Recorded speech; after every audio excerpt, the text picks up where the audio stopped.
नमस्कार दोस्तों, आज हम बात करेंगे हमारे जो एमसीक्यूज क्वेश्चन पूछे जाते हैं आपके एग्जाम में, उनके लिए नए नए तरीके से हम प्रश्न आज आपको देने वाले हैं।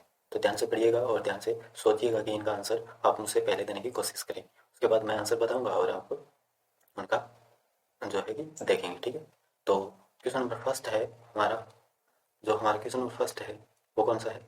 इबादत खाना क्यों बनवाया गया था? तो क्यों बनवाया गया था?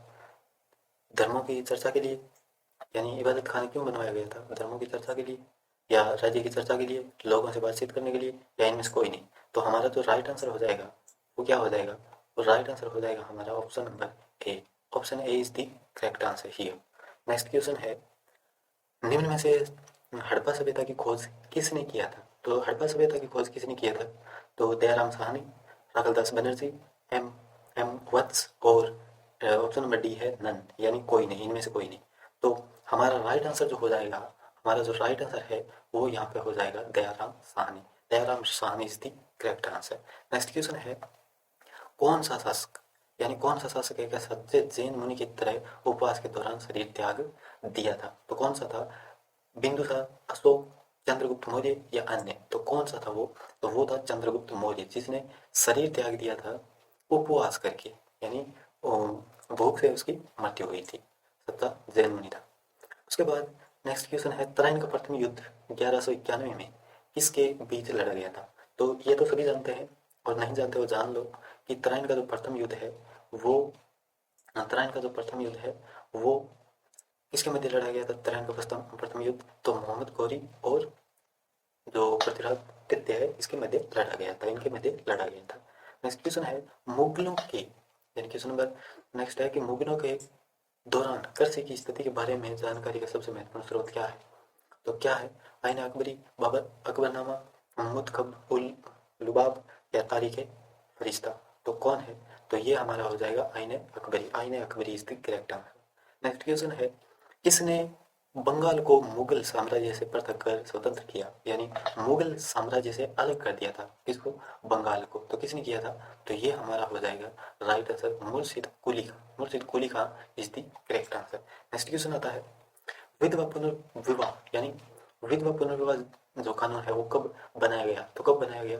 1853 में, 1856 में, 1863 में, या 1865 में? तो इसका राइट आंसर हो जाएगा 1856। 1856 इज द करेक्ट आंसर।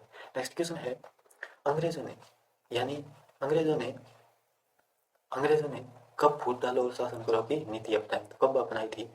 तो ये अपनाई थी 1858 में। कब अपनाई थी? 1858 में। नेक्स्ट क्वेश्चन हमारा आता है, खानवा का युद्ध, यानी खानवा का युद्ध किस वर्ष लड़ा गया था? तो खानवा का युद्ध किस वर्ष लड़ा गया था? तो 1500, जो हमारा राइट आंसर हो जाएगा 1527 में लड़ा गया। 26 में पानीपत का लड़ा गया था, और ये 1527 में लड़ा गया था पानीपत खानवा का युद्ध। नेक्स्ट क्वेश्चन हमारा आता है कि कितने वर्षों, यानी कितने वर्षों तक इंग्लैंड में गृह युद्ध चला था? तो कितने वर्षों तक चला था? 4 वर्ष, 7 वर्ष, 2 वर्ष, 10 वर्ष? तो कितने वर्ष? राइट आंसर हमारा हो जाएगा 7 वर्ष। 7 वर्ष is the correct answer. Next question है, सर्वोच्च, यानी सर्वोच्च न्यायालय किस संस्था का निरीक्षण कर सकता है? तो सर्वोच्च न्यायालय किस संस्था का निरीक्षण कर सकता है? तो किस संस्था का कर सकता है?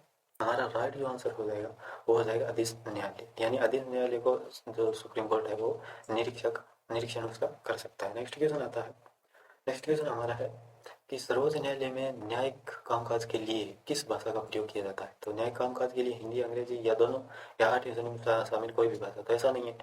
ऐसे हमारा आता है कि भारतीय जनता पार्टी कब स्थापित हुई? तो कब हुई थी? ये स्थापित कब हुई? तो भारतीय जनता पार्टी जो है वो कब स्थापित हुई?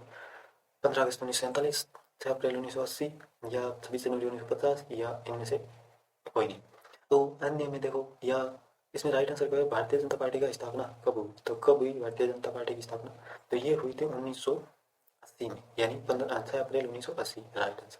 नेक्स्ट क्वेश्चन हमारा आता है कि यदि पंचायत भंग होती है तो किस अवधि के अंदर निर्वाचन होंगे? यानी पंचायत जो हमारी है वो अगर भंग हो जाए तो निर्वाचन होंगे किस अवधि में, यानी कितने समय में चुनाव होने चाहिए? कहने का मतलब ये है, अगर पंचायत भंग हो जाती है तो चुनाव होने चाहिए 1 माह, 2 माह, 1 वर्ष, या 6 माह? तो यहाँ राइट आंसर जो हमारा है 6 माह। 6 महीने के अंदर अंदर हमारा चुनाव होना चाहिए। नेक्स्ट क्वेश्चन हमारा आता है, संविधान के प्रावधानों के अंतर्गत पंचायत चुनाव कराने का निर्णय निर्णय किया जाता है, किसके द्वारा किया जाता है? तो केंद्र सरकार द्वारा, राज्य सरकार द्वारा, भारत के चुनाव आयोग द्वारा या राज्य चुनाव आयोग द्वारा। तो राइट आंसर जो हमारा हो जाएगा वो हो जाएगा राज्य सरकार द्वारा, क्योंकि पंचायत की बात है तो पंचायत में राज्य सरकार ही आएगी, केंद्र सरकार नहीं है। नेक्स्ट क्वेश्चन हमारा आता है, इस अधिनियम के अंतर्गत भारत में आईसीएस भर्ती परीक्षा का प्रावधान था। तो आईसीएस भर्ती परीक्षा का प्रावधान किस अधिनियम के द्वारा था? तो इंडियन काउंसिल एक्ट 1861 या इंडियन काउंसिल एक्ट 1893 या पार्लियामेंटो रिफॉर्म्स 1909 या गवर्नमेंट ऑफ इंडिया एक्ट 1919। तो राइट आंसर जो हमारा हो जाएगा government of India 1919। Question number next आता है कि भारतीय राजनीतिक व्यवस्था में निम्न में से कौन सर्वोच्च है? तो कौन है सर्वोच्च? सर्वोच्च न्यायालय है, संविधान है, धर्म है, संसद है। तो यहाँ पे राइट जो आंसर बनेगा वो राजनीतिक व्यवस्था में सबसे जो सर्वोच्च माना गया वो संविधान को माना गया है। ठीक है, नेक्स्ट क्वेश्चन हमारा आता है, भारतीय संविधान के अंतर्गत मूल अधिकारों का निरीक्षण कौन करता है? तो मूल अधिकारों का निरीक्षण जो करता है वो संसद करता है क्या? क्या राष्ट्रपति करता है? क्या न्यायपालिका करता है? क्या मंत्रिमंडल करता है? तो कौन करता है? हमारा राइट आंसर जो होता है हो जाएगा मूल अधिकारों का जो हमारा संरक्षण कौन करता है? तो हम अगर मूल अधिकार हमारे जो है अगर किसी का भी उल्लंघन हुआ तो हम भाग के कहाँ जाएंगे? न्यायपालिका के पास जाएंगे। तो न्यायपालिका राइट आंसर। नेक्स्ट क्वेश्चन हमारा आता है कि भारतीय संविधान की आत्मा किसे कहा जाता है? ये तो सिंपल क्वेश्चन है, आप बिना देखे बता दो, कमेंट अगर लिख दो, कुछ ना कुछ लिख दो। प्रस्तावना है, मूल अधिकार है, या नीति निर्देश तत्व है, या उपयुक्त सभी है? तो इनमें राइट आंसर जो हो जाएगा हमारा प्रस्तावना। प्रस्तावना इज द करेक्ट आंसर। भारतीय संविधान का अभिभावक कौन है? तो भारतीय संविधान का अभिभावक कौन है भाई? राष्ट्रपति है क्या? प्रधानमंत्री है? सर्वोच्च न्यायालय है? या निर्वाचन आयोग है? तो राइट आंसर जो हो जाएगा अभिभावक कौन होता है? सर्वोच्च न्यायालय होता है। नेक्स्ट क्वेश्चन हमारा आता है, संविधान को एक पवित्र दस्तावेज किसने कहा था या कहा है? तो किसने कहा है? तो बी आर अम्बेडकर या महात्मा गांधी, दीनदयाल उपाध्याय, मोहम्मद अली जिन्ना। तो राइट आंसर जो हमारा हो जाएगा B R Ambedkar is the correct answer. संविधान को एक पवित्र दस्तावेज कहा था, तो एक होली डॉक्यूमेंट कहा था। संविधान की उद्देशिका में कितनी बार संशोधन किया जा चुका है? कितनी बार संशोधन कर चुके हैं हम संविधान में? तो राइट आंसर जो बनेगा हमारा 3 बार कर चुके हैं, या 2 बार कर चुके हैं, 1 बार, या कभी नहीं? तो राइट आंसर जो हमारा बनेगा वो बनेगा 1 बार हम कर चुके हैं। 1 बार हमने जो है 42वां संविधान संशोधन किया था 1976 में, जो कि हमने 3 शब्द जो है कि प्रस्तावना में जोड़े थे, तो उद्देशिका में जोड़े थे। राइट है। नेक्स्ट क्वेश्चन हमारा आता है कि बिहार विधानसभा में सीटों की कुल संख्या कितनी है? तो बिहार विधानसभा में कुल सीटों की संख्या जो है वो 241 है क्या? 243 है? या 323 है? या 334 है? तो कितनी है? तो राइट आंसर हमारा बनेगा 243। 243 करेक्ट आंसर। तो बिहार विधानसभा में सीटों की कुल संख्या कितनी है? 243। राइट। नेक्स्ट क्वेश्चन, भारत के संविधान में महान्यायवादी के पद का विचार किस देश से लिया गया है? तो महान्यायवादी के पद का जो विचार है वो किस देश से लिया गया है? जर्मनी से लिया गया है क्या?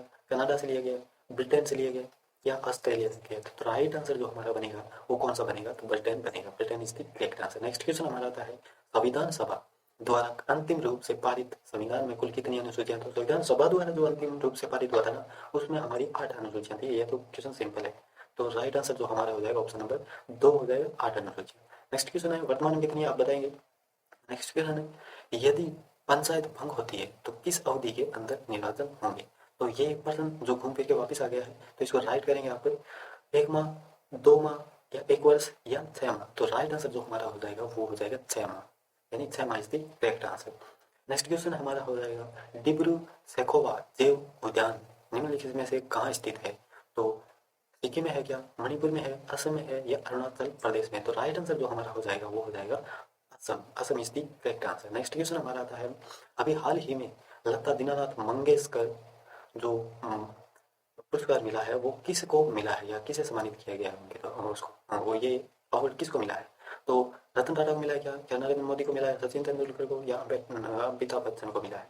तो राइट आंसर जो हमारा हो जाएगा, राइट आंसर हो जाएगा अमिताभ बच्चन, बिग बी को मिला है। नेक्स्ट क्वेश्चन हमारा आता है, पूरा पाषाण काल में ही आदि मानव के मनोरंजन के साधन थे, कौन से थे? क्या शिकार था? क्या जुआ था? क्या संगीत था? क्या गुड़े था? तो कौन सा था? तो राइट आंसर हमारा हो जाएगा शिकार। शिकार is the correct answer here. Next question हमारा आता है कि किस सिंधु घाटी स्थल के नाम का पट्टिका अभिलेख मिला है? यानी पट्टिका अभिलेख जो मिला है वो किस सिंधु घाटी स्थल के नाम का मिला है? तो क्या राखीगढ़ी का मिला है? क्या धोलावीरा का मिला है? कालीबंगा का मिला है? या आमरी का मिला है? तो राइट आंसर हमारा हो जाएगा Dholavira. Dholavira is the correct answer here. Next question हमारा आता है किस सिंधु घाटी सभ्यता स्थल के नाम का पड़ेगा। ये तो क्वेश्चन रिपीट हो गया, तो ये हमारा Dholavira is the correct answer. Next question हमारा आता है इनमें में से कौन सी स्थानीय पवन को डॉक्टर वायु भी कहा जाता है। तो डॉक्टर वायु कौन सी है? डॉक्टर वायु इज राइट आंसर हियर। कौन सी है? फोन है क्या? क्या चिनूक है? क्या हर्बेटन है? क्या सिराको है? तो right answer here Herbertson. Herbertson is the correct answer. Doctor वायु भी कहा जाता है हर्बेटन को। ठीक है। नेक्स्ट क्वेश्चन हमारा आता है पूरा पाषाण युग से नव पाषाण युग में गमन किसके कारण संभव हुआ। तो गमन गमन यानी आवागमन, इधर उधर आने जाने का, तो वो किसके कारण हुआ? अन्न का उत्पादन के कारण हुआ क्या? क्या आग का जलना के कारण, या पहिए बनने के कारण, या लिपि लिखने के कारण? तो किसके कारण हुआ? तो अन्न का उत्पादन। अन्न का उत्पादन is the correct answer here. Next question हमारा आता है कि निम्नलिखित में से किस शासक ने चरक को संरक्षक प्रदान किया था। किसने किया था चरक को संरक्षक प्रदान? कनिष्क ने किया था क्या? क्या मलिंद ने किया था? चंद्रगुप्त द्वितीय ने किया था क्या? पुष्यमित्र शुंग ने किया था क्या? तो किसने किया था? तो राइट आंसर हमारा बन जाएगा, तो कौन सा बन जाएगा? कनिष्क। एक number is the correct answer. Next question हमारा था निम्न में से कौन सा वाइस वाइस असिस्टेंट नहीं है। तो वाइस असिस्टेंट कौन होता है जो नहीं है यहाँ पे? तो खारवा, कोर्टाना, एलेक्स या सीरी। तो यहाँ पे जो राइट आंसर बनेगा तो वो वाइस असिस्टेंट कौन नहीं है? तो वो नहीं है खारवा। खारवा नहीं है यहाँ पे वाइस असिस्टेंट। नेक्स्ट क्वेश्चन हमारा था भारतीय संविधान के अनुसार निम्नलिखित में से कौन सा देश के शासन के लिए आधारभूत है। तो देश के शासन के लिए आधारभूत कौन सा है? तो कौन सा? मूल अधिकार है क्या? मूल कर्तव्य है क्या?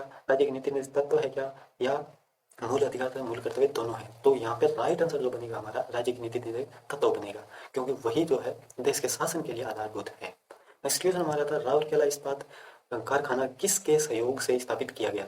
तो किसके सहयोग थे?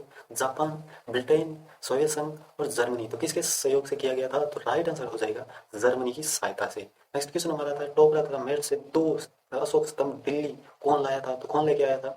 अलाउद्दीन खिलजी लेके आया था, फिरोज शाह तुगलक लेके आया था, मोहम्मद गौरी लेके आया था, या सिकंदर लोदी लेके आया। तो राइट आंसर हमारा यहाँ पे हो जाएगा, वो कौन सा हो जाएगा? तो वो हो जाएगा फिरोज शाह तुगलक लेके आया था टोकरा और मेरठ।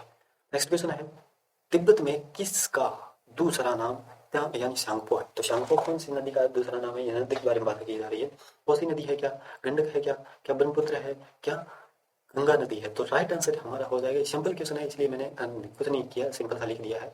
तो राइट आंसर जो है ब्रह्मपुत्र नदी हो जाएगा। नेक्स्ट क्वेश्चन हमारा होता है वह साक्ष्य कौन सा है जो अशोक के भ्रातृ युद्ध की परंपरा को झुठलाता है। तो कौन सा है? कौन सा अशोक का वो शिलालेख है? तो अशोक व वान है क्या? या दीपवंश है क्या? अशोक का चौथा शिलालेख है, या अशोक का 7वां स्तंभ लेख है? तो कौन सा है? राइट आंसर हमारा हो जाएगा 3 नंबर यानी अशोक का चौथा शिलालेख is the correct answer here. Next question है तृतीय बौद्ध संगीति कहाँ हुई। तो तृतीय बौद्ध संगीति जो हुई थी वो कहाँ हुई थी? पाटलिपुत्र में हुई थी, कश्मीर में, राजगृह में, या वैशाली में? तो कहाँ हुई थी? राइट आंसर हियर है पाटलिपुत्र। पाटलिपुत्र यानी पटना का जो प्राचीन नाम है वो पाटलिपुत्र है। पटना बिहार में है, बिहार की राजधानी है। वहीं पे तीसरी बौद्ध संगीति हुई थी। और बौद्ध धर्म से संबंधित कौन है? गौतम बुद्ध है, जिनका जन्म 563 ईसा पूर्व हुआ। और उन्होंने पहली बौद्ध संगीति उनकी कहाँ हुई थी? राजगृह में हुई, दूसरी वैशाली में हुई, तीसरी पाटलिपुत्र में हुई। और गौतम बुद्ध को जो है भगवान बुद्ध भी कहा जाता है, ये चीज़ आप जानते हो। नेक्स्ट क्वेश्चन हमारा आता है सौरमंडल में सबसे बड़ा ग्रह कौन सा है। तो सौरमंडल में सबसे बड़ा ग्रह कौन सा भाई? आप सब जानते हो, बृहस्पति है। सिंपल क्वेश्चन हमारा पहले में आ गया। नेक्स्ट क्वेश्चन है हमारा आता है थैंक यू धन्यवाद जो आपने देखा सुना। अच्छा लगा तो लाइक कर दिए और कमेंट शेयर जरूर करिए। और ध्यान से देखिए कि कोई अगर आपको क्वेश्चन लगे कि इस प्रकार के क्वेश्चन भी आजकल पूछे जा रहे हैं, इस प्रकार के क्वेश्चन आप करवाओ, तो उस तरीके के क्वेश्चन आप हमें नीचे कमेंट में डाल सकते हो। हम आपकी मदद या हम उस तरीके से क्वेश्चन लाने की कोशिश जरूर करेंगे।